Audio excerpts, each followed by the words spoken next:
Hello guys, कैसे हो आप लोग। देखो, हम लोग पाचन तंत्र की बात कर रहे थे और पाचन तंत्र में हमने पाचन की क्रिया विधि जो थी और आहार नाल के किस किस भागों में भोजन का पाचन किस किस प्रकार होता है उसके बारे में हम लोगों ने बात कर ली थी। आज हम लोग बात करते हैं जो भोजन का जो अवशोषण होता है, यानी भोज्य पदार्थों का जो अवशोषण होता है, उस टॉपिक के बारे में आज बात करते हैं। किस प्रकार भोजन का अवशोषण होता है, यानी पचित भोज्य पदार्थों का अवशोषण जो होता है, और अवशोषित जो पदार्थ होते हैं वो ब्लड जो होता है उस ब्लड के थ्रू हमारे बॉडी के हर भाग में पहुंच जाते हैं, यानी हर कोशिका जो होती है उसमें पहुंच जाते हैं। तो चलिए स्टार्ट करते हैं। एब्जॉर्प्शन यानी अवशोषण।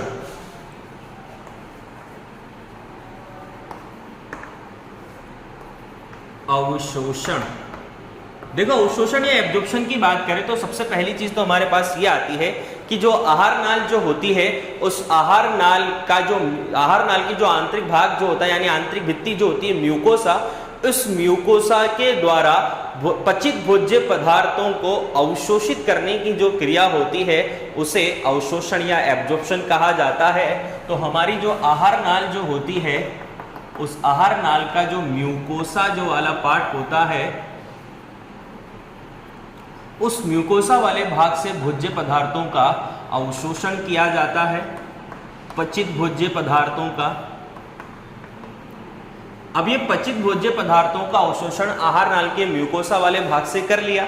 अब उसके बाद देखो यूजुअली क्या होता है कि इन भोज्य पदार्थों का जो अवशोषण जो होता है वो दो प्रकार की प्रक्रिया के द्वारा संपन्न होता है, सक्रिय तथा निष्क्रिय परिवहन। तो सक्रिय और निष्क्रिय परिवहन जो प्रक्रिया जो होती है उसकी सहायता से भोज्य पदार्थों का अवशोषण किया जाता है। सबसे ज्यादा सर्वाधिक जो अवशोषण जो होता है, सर्वाधिक अवशोषण होता है छोटी आंत में। उसके साथ साथ कुछ वसा में घुलनशील पदार्थ, उसके साथ साथ कुछ औषधियां, इन सब का जो अवशोषण और साथ के साथ ग्लूकोज, इन सब का जो अवशोषण होता है वो आमाशय में होता है। और उसके बाद जल जो होता है, जल का जो सर्वाधिक अवशोषण होता है वो होता है कोलोन जो भाग होता है उसमें। अब यूजुअली क्या होता है कि जो वर्तुल पुटक, रसांकुर और सुषमांकुर जो होते हैं ये सब मिलकर अवशोषणकारी सतह के क्षेत्रफल को बढ़ाते हैं। तो सुषमांकुर, वर्तुल पुटक और रसांकुर ये सब मिलकर अवशोषण जो की अवशोषणकारी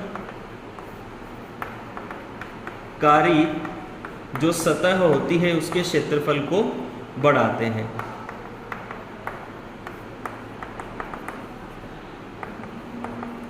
आगे हम अगर बात करते हैं, यूजुअली होता क्या है कि जैसे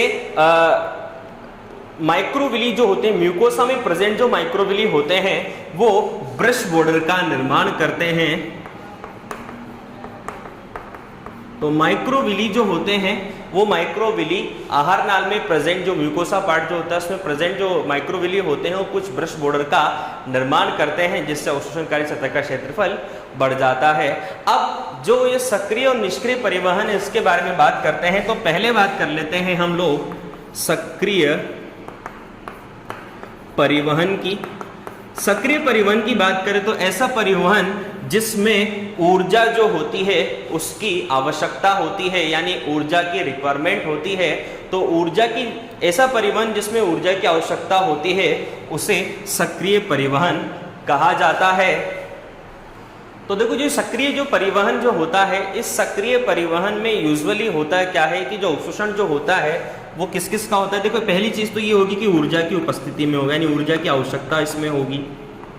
और ऊर्जा की आवश्यकता के साथ साथ इसमें जो अवशोषण होगा वो होगा ग्लूकोज, उसके साथ साथ गैलेक्टोज, उसके बाद जो यूजुअली जो फैट सोल्यूबल जो विटामिन जो होते हैं, यानी वसा में घुलनशील जो विटामिन होते हैं, वसा में घुलनशील विटामिन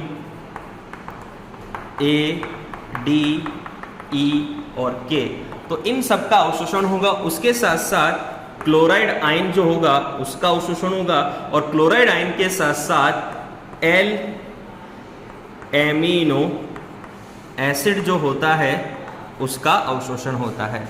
अगर निष्क्रिय अवशोषण की बात करते हैं तो निष्क्रिय जो परिवहन जो होगा, उस निष्क्रिय परिवहन या निष्क्रिय जो अवशोषण जो होता है, उस निष्क्रिय अवशोषण जो होगा वो होगा ऊर्जा की अनुपस्थिति में, यानी इसमें ऊर्जा की आवश्यकता नहीं होती। देखो, ऊर्जा की अनुपस्थिति में होने वाले जो, यानी ऊर्जा की अनुपस्थिति में जिन पदार्थों का अवशोषण किया जाता है वो पदार्थ हैं फ्रक्टोज, मेनोज, और फ्रक्टोज मेनोज के साथ साथ जो जल में घुलनशील जो विटामिन होती है, जल में घुलनशील विटामिन जो बी व सी होती है, उसके साथ साथ Na+ आयन। हाँ, एक चीज और, विटामिन बी कॉम्प्लेक्स जो होता है, यानी बी जो होती है विटामिन बी, उस विटामिन बी जो होती है वो लगभग 6 या 7 प्रकार की होती है। विटामिन 1, 2, 3, 4, 5, 6, इस तरह से पूरा का पूरा जो संयुक्त प्रकार की जो वसा होती है, बी कॉम्प्लेक्स जो होता है, उस पूरी की पूरी विटामिन का अवशोषण जो निष्क्रिय अवशोषण के द्वारा किया जाता है। Na+ आयन और डी एमिनो एसिड, इन सब का अवशोषण निष्क्रिय अवशोषण के द्वारा किया जाता है। आगे हम लोग अगर बात करते हैं तो आहार नाल के अलग अलग भागों में भोज्य पदार्थों का जो अवशोषण जो होता है वो अलग अलग प्रकार से होता है, तो उसके बारे में हम लोग बात कर लेते हैं। सबसे पहले जो आहार नाल का जो भाग आता है बकल केविटी, तो बकल केविटी में जो भोज्य पदार्थों का अवशोषण होता है उसमें कुछ विशेष प्रकार की औषधियां होती हैं, जैसे आइसोप्रोनेलिन, नाइट्रोग्लिसरीन,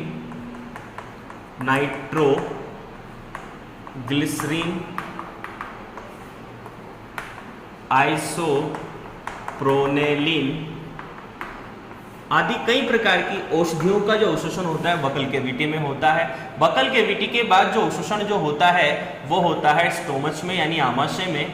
तो आमाशय में अगर अवशोषण की बात करते हैं तो अल्कोहल जो होता है,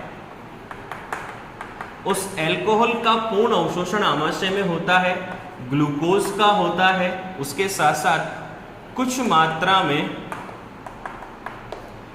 जल का भी अवशोषण होता है, और एस्पिरिन जो औषधि होती है उसका भी अवशोषण आमाशय में होता है। आमाशय के बाद आता है जो ड्यूडेनम वाला जो भाग होता है, उस ड्यूडेनम वाले भाग में भी अवशोषण होता है। तो ड्यूडेनम वाले भाग में जो खनिज लवण जो होते हैं उनका अवशोषण होता है, कुछ आयंस का अवशोषण होता है, जैसे Na+, Cl-, बाइकार्बोनेट आयंस जो होते हैं उनका अवशोषण होता है। उसके साथ साथ कुछ, जैसे ये तो खनिज लवण, और कुछ आयन जैसे Fe, कैल्शियम Fe+2, यानी आयरन और कैल्शियम का भी अवशोषण जो ड्यूडेनम वाला भाग होता है उसमें होता है। उसके बाद जो जैजुनम जो होता है और इलियम जो होता है उसमें अवशोषण की बात करें तो लगभग 80% अवशोषण जैजुनम और इलियम भाग में होता है। उसके साथ साथ आप लोगों को ये भी ध्यान रखना है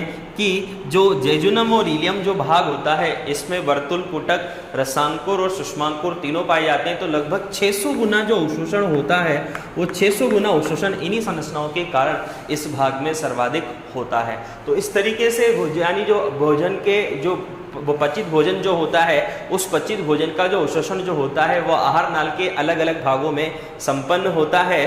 अब हम अगर बात करते हैं तो जो विली जो होता है यानी रसांकुर जो होता है उसकी संरचना के बारे में बात करते हैं, और रसांकुर के द्वारा किन किन पदार्थों का अवशोषण किया जाता है उसके बारे में बात करते हैं। देखो, बात करते हैं रसांकुर की संरचना की, तो स्ट्रक्चर ऑफ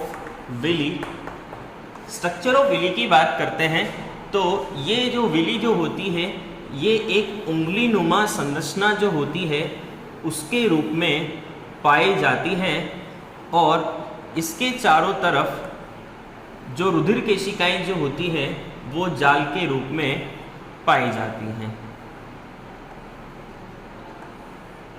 इस प्रकार से रुधिर केशिकाओं का जाल इसके चारों ओर पाया जाता है और मध्य में एक विशेष प्रकार की नलिका होती है जिसे लैक्टियल ट्यूब कहते हैं। ये उंगली नुमा संरचना जो होती है उसके रूप में पाई जाती है। उसके साथ साथ इसके चारों तरफ एंटेरोसाइट कोशिकाएं पाई जाती हैं।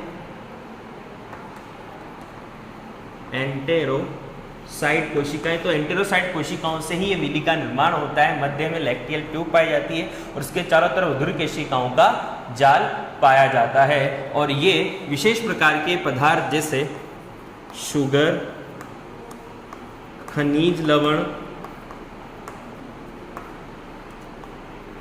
अमीनो अम्ल, विटामिन आदि पदार्थों का अवशोषण करता है। और ये इन पदार्थों का अवशोषण जो ब्लड कैपिलरीज जो होती हैं उनकी सहायता से इनका अवशोषण हो जाता है। और जो वसा का जो अवशोषण होता है वो लैक्टियल ट्यूब की सहायता से होता है। नहीं डायरेक्ट इन पदार्थों को तो ब्लड कैपिलरीज अवशोषण कर लेती है। तो ये ब्लड कैपिलरी जिन्हें रुधिर केशिकाएं कहा जाता है, ये रुधिर केशिकाएं जो होती हैं वो मेजेंटरी जो वेन होती है उस मेजेंटरी वेन की सहायता से चली जाती हैं यकृत निवाहिका शिरा में, जिसे हिपेटोपोर्टल वेन कहते हैं। हिपेटिक पोर्टल वेन कहते हैं। ये हिपेटिक पोर्टल वेन जो होती है ये ओपन जो होती है वो लिवर में ओपन होती है। लिवर से यह यकृत निवाहिका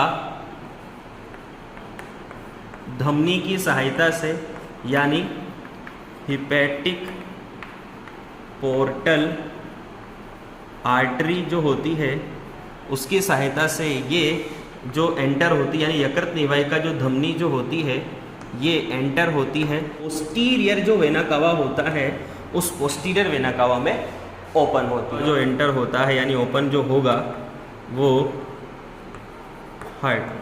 तो इस प्रकार से इसका परिवहन संपन्न होता है। तो जो माइक्रोवेव की जो स्ट्रक्चर होती है उसके बारे में हम लोगों ने बात करी।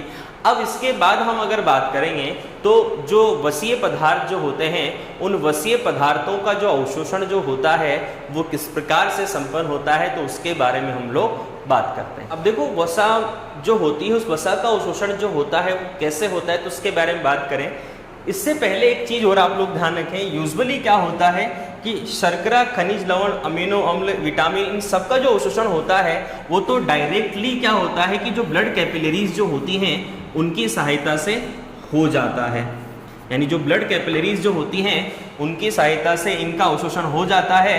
और जो वसा का जो अवशोषण होता है वो लैक्टियल ट्यूब की सहायता से होता है। नहीं डायरेक्ट इन पदार्थों को तो ब्लड कैपिलरीज अवशोषण कर लेती है और डायरेक्ट कहाँ डाल देती है, पोस्टीरियर वेना कावा में। अब अगर जैसे वसा के अवशोषण की बात करते हैं तो वसा का जो अवशोषण जो होता है वो कैसे होता है देखते हैं। सबसे पहले क्या होगा, वसीय पदार्थ। अब ये जो वसीय पदार्थ जो होते हैं उनके साथ साथ अटैच जो हो गए यानी वसीय पदार्थ के साथ साथ कुछ विशेष प्रकार यानी वसा के साथ साथ जो पित्त लवण जो होते हैं वो, और पित्त लवण के साथ साथ ग्लिसरॉल, और ग्लिसरॉल के साथ साथ वसा में घुलनशील विटामिन, ये सब जो होते हैं वो आपस में मिलकर एक विशेष प्रकार की संरचना का निर्माण करते हैं जिसे कहा जाता है मिसेल। अब ये जो मिसेल जो होता है इसमें ये बाहर जो होते हैं वो तो होते हैं पित्त लवण और भीतर की तरफ होते हैं वसीय अम्ल प्लस ग्लिसरॉल जिन्हें मोनोग्लिसरॉइड बोलते हैं, मोनोग्लिसरॉइड। अब ये जो संरचना होती है इसका व्यास जो होता है 3 से 6 म्यू एम होता है। आगे हम अगर बात करते हैं तो इस मिसेल के चारों तरफ अगर ग्लाइकोप्रोटीन जो होती है, उस ग्लाइकोप्रोटीन का अगर आवरण पाया जाता है तो ये जो संरचना जो होती है वो चेंज हो जाती है काइलोमाइक्रोन में। और काइलोमाइक्रोन बनते हैं जो पित्त लवण जो होते हैं यानी वो निकल जाते हैं। यानी यूजुअली ये काइलोमाइक्रोन नामक जो संरचना होती है वो कोशिका के अंदर जब ये पदार्थ पहुंच जाते हैं तो जो पित्त लवण होते हैं वो तो बाहर ही रह जाते हैं और केवल वसीय पदार्थ और ग्लिसरॉल जो होते हैं उनके चारों तरफ भी इस काइलोमाइक्रोन का निर्माण होता है, जिसका व्यास 0.3 से 1.5 म्यू होता है। और ये काइलोमाइक्रोन संरचना के चारों तरफ ग्लाइकोप्रोटीन का आवरण पाया जाता है। अब इस काइलोमाइक्रोन नामक जो संरचना होती है उसको कौन अवशोषित करता है? ये लैक्टियल ट्यूब। तो लैक्टियल ट्यूब जो होती है वो इसका अवशोषण करती है। लैक्टियल ट्यूब जो होती है, ये लैक्टियल ट्यूब जो होती है वो ओपन होती है लिम्फ वेसल्स में, और लिम्फ वेसल्स जो होती है, ये जो लिम्फ वेसल ओपन होती है वो होती है एंटीरियर वेना कावा, और एंटीरियर वेना कावा ओपन होता है हार्ट में। तो इस तरीके से आप लोगों को ध्यान रखना है कि इन पदार्थों का अवशोषण तो ब्लड कैपिलरीज के द्वारा होता है और वसी पदार्थों का स्पेशल जो अवशोषण होता है वो लैक्टियल जो ट्यूब होती है उसकी सहायता से। अब देखो किस प्रकार जो वसा के जो अणु होते हैं उनका जो अवशोषण जो होता है वो कैसे होता है, तो उसके बारे में बात करते हैं। तो माइक्रोविली जो होते हैं वो इस प्रकार की संरचना के रूप में होते हैं, और ये माइक्रोविली से रिलेटेड मैंने एक सेल्स बना दी आप लोगों के सामने, और इसके जस्ट पास ही ये होती है लिम्फ वेसल्स। लिम्फ वेसल्स अब यूजुअली होता क्या है, सबसे पहले क्या होता है कि जो फैटी एसिड जो होते हैं यानी वसीय अम्ल जो होते हैं, वसीय अम्ल व उसके साथ साथ कोलेस्टेरॉल और इन सबको मिला के जैसे मोनोग्लिसराइड, उसके साथ साथ ही मोनोग्लिसराइड, ये सब जो होते हैं इनके चारों तरफ, इनको चारों ओर से जो पित्त लवण जो होता है वो घेर लेता है, और ये जो संरचना कहलाती है ये मिसेल कहलाती है। और ये मिसेल नामक जो संरचना होती है वो माइक्रोविली की सहायता से भीतर प्रवेशित होती है। तो सबसे पहले होता क्या है, जो वसी अम्ल, कोलेस्ट्रॉल और मोनोग्लिसराइड जो होते हैं वो सेल्स के अंदर यानी माइक्रोविली की सहायता से भीतर प्रवेशित हो जाते हैं, और पित्त लवण जो होते हैं वो बाहर ही रह जाते हैं। उसके बाद इस कोशिका में उपस्थित जो विशेष प्रकार की चिकनी अंतःप्रदवी जालिका, जिसे SER यानी स्मूथ एंडोप्लाज्मिक रेटिकुलम कहा जाता है, इस चिकनी अंतःप्रदवी जालिका के द्वारा पदार्थ इसमें ग्रहण हो जाते हैं, और ग्रहित होने के पश्चात ये जो मोनोग्लिसराइड होता है यानी मोनोग्लिसराइड, कोलेस्ट्रॉल, वसी अम्ल, ये सब बना लेते हैं ट्राइग्लिसराइड, और ये ट्राइग्लिसराइड बनने के पश्चात फिर इस RER के चारों तरफ एक विशेष प्रकार का प्रोटीन आवरण बन जाता है, और ये संरचना कहलाती है काइलोमाइक्रोन। और ये काइलोमाइक्रोन जो होती है इसका व्यास की अगर बात करते हैं तो 0.1 से लेकर 3.5 म्यू एम इसका व्यास होता है। मिसेल का व्यास की अगर बात करें तो 3 से 6 म्यू एम इसका व्यास होता है। अब यूजुअली क्या होता है, ये जो पदार्थ होता है यानी काइलोमाइक्रोन जो होता है वो एक्सोसाइटोसिस क्रिया के द्वारा यानी बाह्य कोशिका लयन क्रिया के द्वारा, साइटोसिस क्रिया के द्वारा लसिका वाहिनियों में प्रवेश करा दिया जाता है। और लसिका वाहिनियाँ जो होती हैं वो किसमें ओपन होती हैं, हमारे एंटीरियर वेना कावा में, और एंटीरियर वेना कावा किसमें ओपन होता है, हार्ट। और इस तरह से हार्ट से पूरी बॉडी में ब्लड के साथ इन पोषक पदार्थों को कोशिका के हर भाग में पहुंचा दिया जाता है। तो इस प्रकार भोज्य पदार्थों का अवशोषण किया जाता है। तो देख लिए कि सबसे पहले मिसेल नामक जो संरचना होती है, वसी अम्ल, कोलेस्ट्रॉल, मोनोग्लिसराइड जो उनके चारों तरफ पित्त लवण के इकट्ठा होने से मिसेल का निर्माण होता है। मिसेल जैसे ही बनती है तो फिर क्या होता है कि ये मिसेल नामक जो संरचना होती है वो सुषमांकुर के द्वारा अवशोषित कर ली जाती है, तो पित्त लवण तो बाहर छोड़ दिए जाते हैं और केवल वसीय पदार्थों को भीतर ग्रहण कर लिया जाता है। फिर SER जो स्मूथ एंडोप्लाज्मिक रेटिकुलम जो होती है, उस स्मूथ एंडोप्लाज्मिक रेटिकुलम में ये सभी वसीय पदार्थ जो होते हैं वो ट्राइग्लिसराइड का निर्माण करते हैं। ट्राइग्लिसराइड के चारों तरफ प्रोटीन आवरण का निर्माण होते ही काइलोमाइक्रोन का निर्माण होता है। ये काइलोमाइक्रोन जो होता है बाह्य कोशिकालन या एक्सोसाइटोसिस क्रिया के द्वारा लसिका वाहिनी जो होती है उसके द्वारा ग्रहण कर लिया जाता है। लसिका वाहिनी एंटीना वेना कावा के द्वारा हार्ट में पहुंचा दी जाते हैं, इन पदार्थों को हार्ट में पहुंचा दिया जाता है। तो इस प्रकार भोज्य पदार्थों का अवशोषण जो होता है वो हमारे पास कंप्लीट होता है। अब नेक्स्ट टॉपिक बात करेंगे जो स्वांगीकरण या एसिमिलेशन है उसके बारे में और बहिक्षेपण के बारे में। तो आज के लिए इतना ही, थैंक यू।